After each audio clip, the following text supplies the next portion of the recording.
They're going to red flag the event. They're going to stop the field, restart the race, and try and settle it. And I understand it's starting to rain over in turn 2. Uh-oh. Lieutenant General. He's a Grand Marshal. Here goes Earnhardt. Caution, caution. And they're racing back. This is the race. Oh, man. Oh, no. Slugging it out. They've got 10 laps. Yeah, but if it's raining. It's raining. Oh. See the rain over on their window? Now Earnhardt's trying to block Mark. They're trying to get Mark to help him.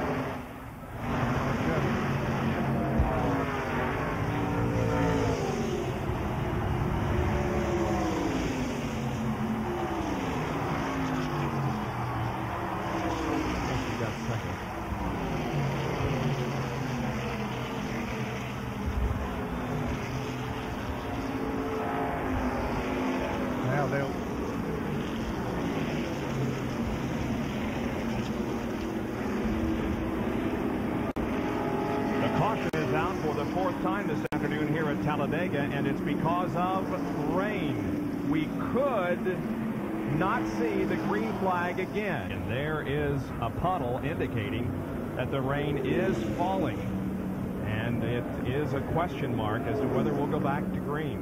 We have only 8 laps remaining in this race, actually about 7.5 now, as Richard Childress and the other members of the GM Goodwrench crew from Dale Earnhardt are hoping that they don't have to go back to green because they will pick up a win here this afternoon. And you see these guys on the inside, Earnhardt, Rusty Wallace, they're getting low on gasoline. In the banks, the gasoline runs away from the pickup, so they're running down on the flat of the racetrack to make sure these cars do not run out of fuel. Okay, let's go to Jerry Punch.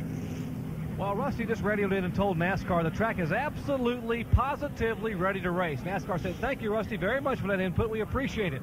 But in all honesty, what's happening behind me is Buddy Parrott, the crew chief, is talking with the NASCAR officials, pleading his case, saying, hey, let's red flag this thing. We want one more shot at the 3 car. It's misting rain. It's raining behind the speedway, and the decisions are being made way away from pit road. Jerry, now what have you found out? Well, they started celebrating here in Rusty Wallace's pit a minute ago, which meant a couple of things. Either Dale Earnhardt ran out of gas, which didn't happen, or they decided to red flag the race. And apparently that's what they just told me a minute ago from NASCAR. They are probably going to red flag the race, stop them, hopefully get the track dry, and maybe get this thing into a couple of 3-lap shootout for all the money. Guys? Okay. Oh, man. Now, it looks like the pace car is slowing down to a stop. Yeah. Well, the yellow flag is still in the hands of Doyle Ford. Hey, Doyle, you got a red one there. Yeah, that's the one. That's the one. He was hiding that baby. But they are pulling them down on the inside. There's the red flag. And the folks love it. No, wait a minute. All of them. There's some There's some Earnhardt in this bunch. Most of them down below us are saying, all right. Because, well, they want to see the race end. I'm a little surprised they let it go that long, but I'm sure they were waiting to see, is it going to rain hard or is it going to back off a little bit? 5 laps to go, 183 complete, and we are now in a rain delay. Well, the forecast was for showers to hold off until mid to late afternoon. That's exactly what happened. It's 4 o'clock, 10 after 4. Bob, at the very beginning of the show, you said that is a 70% chance of rain. That is right, and I also said the chance of rain was lessening, which it did from the time that we went on the air until right now, and then it increased. Okay. I say I can't win this. Are you wet? No. I'm high and dry. No, I'm doing real. This image is not the latest image. In fact, it's probably about 15-20 minutes old. You can see that there is no rain in our area. Of course, walking over here, I didn't feel any rain, but you see some showers building up back here. Now, what the problem is, there's a low-pressure system back up here, and it is pushing moisture up from the Gulf, which means you can have scattered showers around the area. Now, the report is they're not supposed to have heavy showers until later tonight. So it doesn't look like it's raining anymore down here in the garage area, so we may get this thing back underway pretty quickly. Now, let's see. Do winds flow into or out of a low-pressure system, John? Huh? Well, see, what happens, Bob, is a low-pressure system spiraling backwards, so it's pulling everything down. Oh, I see. It's counterclockwise. But John, the Gulf of Mexico is down there below on the bottom. That's right. The Gulf of Mexico, or Lake Texas, is what we like to call it. The low-pressure system, see, it circulates in this direction, and some of the currents from the low pressure push that moisture up into our area. Oh. Simple as that. Okay. The best way for John to forecast is to go outside and look up in the air. Exactly. Exactly. Oh, boy. We're now 131 of 188 laps are complete, and it's a big war up in front.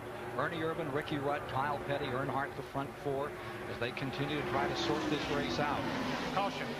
Yellow is back on the track. We got a major crash through the tri-oval. Car on fire coming to the line right here in front of us. It's Ted Musgrave's car, front and rear. And Bonnett's car is also involved in the incident. There are 4 or 5 cars that have crashed here in the tri-oval. There is Neil Bonnett's number 31, torn up front and rear. The Musgrave car is torn up. He's told his crew that he is okay. You're in Neil Bonnett's car. After it took a serious hit, you see the crew coming out, some of the safety crew coming out to that car. There's the 55 of Musgrave. Fireman right Johnny on the spot to put that fire out because it was right in the fuel cell area. Lap 131. Bonnett's car lies in the grass just at the bottom of the track as you exit pit road.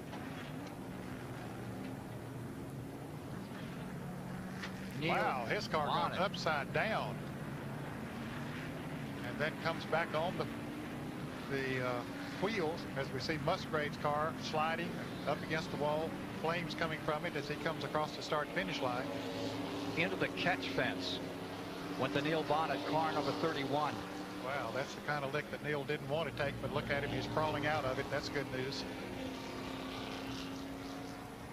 All right. Neil Bonnett, okay. Last race, 1990. A life-threatening crash at that time. He said, I have to come back. I've got to run it one more time. Didn't want the doctors to tell him he had to quit. He wanted to do it on his own.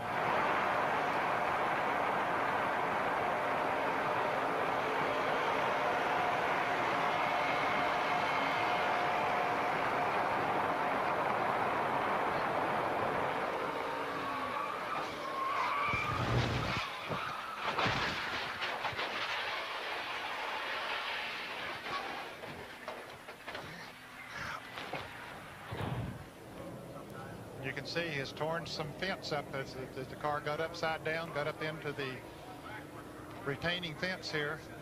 Quite a bit of damage to the fence. The best news of all as he walks away, fence is all torn up, much like that Bobby Allison crash back here in 1987. And there's the Musgrave car, and it appeared in those pictures that you actually saw the Musgrave car up on the 31. Let's look again here. Well, there right up back, over right Musgrave. up over it, yeah.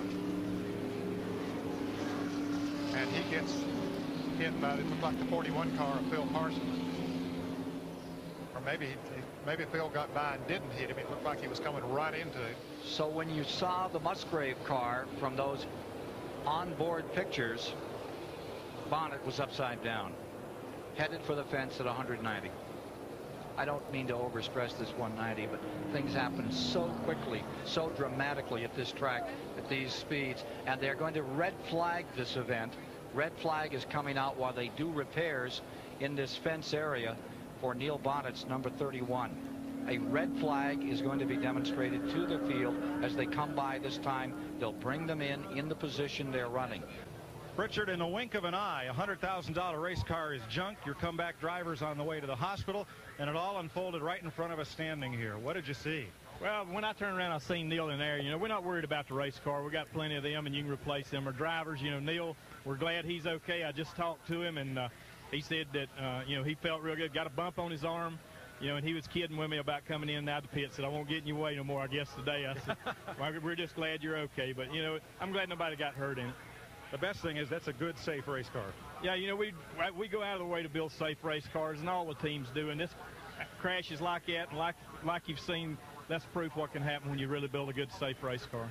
Did he give you any indication on the radio what happened? I know he told you he was okay.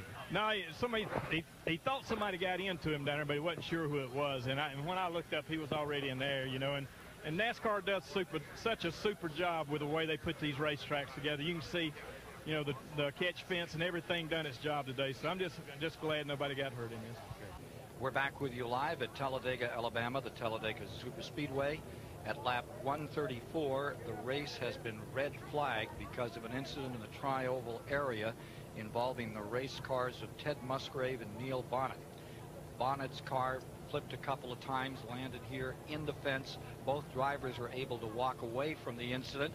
However, the work on this fence continues at the present time, and they'll make it secure before they'll turn the cars loose once again to complete this 188-lap 500-mile test. They have set one post.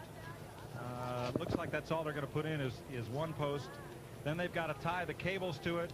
Then they've got to string new catch fence, right? They're just starting to cut away the old part of the fence that was damaged. So I'm going to guess, based on what happened with Bobby's wreck here 10 years ago, that we're looking at another 35 minutes from right now. The worst part of something like that is when it gets up in the air and it gets quiet. As long as it's making noise, it's on the ground. And once I heard it get airborne, I was really concerned because, you know, when the things head to the grandstand, you start worrying about the spectators then. Red flag has been lifted. Yellow is out. Field is back out. You see the pictures from some time ago as Neil staggered away from that race car. I see you got your arm in a sling here. Yeah, I hit my elbow in the back of my arm on something on the roll bars. I just got some bruises, Kim, but I'm just telling you, these cars are so safe, you know, to do something like that. We work every time there's an accident, they redo the structure of the cars to try to beef them up and, you know, take looks like that, get out and walk away. And, you know, sometimes it's not going to be the kind you can walk away, but everything impossible you can do is done to these cars. What do you think happened? I just felt coming in the trial, I felt just a little bit of a tap, and I felt the back end of the car go around, and I tried to correct to the right, but it was a good and hard enough lick that I felt the rear end come out from under, and then it started lifting off the ground. But first off, let me tell you, since they've dropped this green flag, it's been such tough racing, and you bump and touch and hit people, and there's just no way you can avoid it at these speeds, and there's certainly no one out there that would do it purposely. You're going to racing like this, there's going to be contact every now and then, and you just have to pay the price when it happens. Oh, here's a spin up, and that must be turn 6. Looks like Rick Mast, car number 1. A lot of damage to the car as he has hit the inside wall. Now, and this will bring out the caution flag, Ned, I'm sure. Yes, it is. The caution is waving just in front of me here in the booth. There is guard railing behind those towers. The towers will lessen the impact some, and you can see spectators back pretty far back behind them there. Let's take a look. Here he comes out through the grass. Boy, he is going at a high rate of speed there, too. Has no control over the car. Hits it backwards hard. And you can see the car spinning around. So Rick Mast taking a hard lick here at Watkins Glen. And here it is from another angle. Now that is nasty. Wow. That's right by our TV compound there at turn number 6. You think our producer and director all stayed in the truck, or they left? Ah, they're all there, they said on the headset, Tom. Our concern is for Rick Mast. We understand that he is moving around inside the car. Boy, that car just hit tremendously. And you're right, Ned, when it hits that grass, there's really no slowing. It slides all the way to the barrier, which in this case is a tire wall, which is in front of the guardrail. And it feels like you pick up speed, Bob, on that grass, but I'm sure you don't. But to the driver, it feels that way. The scene is a crash involving Rick Mast in turn number 6. The car making hard contact with the tire barrier, and the ambulance and safety crew is on the scene. Is that that's Rick Mast walking? Yeah, that's what I was trying to see. We believe that Mast is walking to the ambulance. Yes, he is. So that is very, very good news. Now the track maintenance people are there at the scene of the accident to determine whether they need to repair that guardrail where Rick Mast hit. And when we play this crash for you in real time, you will see exactly how hard that he did hit this tire barrier and guardrail. Man, that's hard. Now watch this. This is a better angle. I mean, that car doesn't look like it's slowed down 1 mile an hour from whatever speed it was running when it was on the asphalt. Yeah, you're right about that. But the good news is Rick Mast got out of the car and walked to the ambulance. As you see, the remains of the Skull Classic driven by Rick Mast after hard contact with the guardrail. The race has been stopped on the 11th lap. There is some damage to the guardrail out there in turn number 6, and they're going to get everything the way they want it before they resume the action. The drivers are going to stay in their cars. We don't anticipate a long delay here, but we are going to red flag the race while they can repair the guardrail over there in turn number 6, where Rick Mast had a very, very bad crash, but he apparently is okay.